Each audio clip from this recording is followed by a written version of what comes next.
আসসালামু আলাইকুম গাইস, আজকে আমরা হোবাহোব ছাগলের মানে ছাগল কিভাবে বেবায় ওই ভয়েস দেবো। আমি আছি খলসাবেটা বাজারে জাহাঙ্গীর ভাইয়ের সাথে। এই ভয়েসটা শুনুন, জাহাঙ্গীর ভাই নিজে আর কি ছাগল ব্যাপারী, ঠিক আছে? এটা হল পাটা ছাগলের সাউন্ড। হ্যাঁ হ্যাঁ,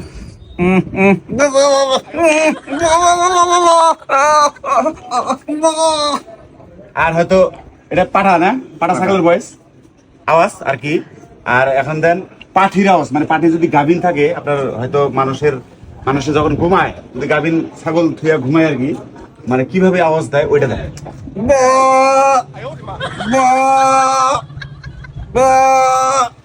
ওভাব দিয়ে দিচ্ছে। তার মানে ভিডিওটা বানান মানে কি, যদি আপনি হয়তো যারা লেডিস মানুষ তারা খুব ভালোভাবে এই ভিডিওটা, মানে যদি গাভিন ছাগল থুয়ে ঘুমায়, হয়তো কোন ছাগলটা হয়তো পাঠা না পাঠি আওয়াজ দিতেছে ওটা বুঝবার নিয়ে আর কি এই ভিডিওটা বানানো। তো ভিডিওটা শেয়ার করবেন, জানি জাহাঙ্গীর ভাইয়ের ভয়েসটা সবাই ভাইরাল করে দিবেন, শেয়ার করে।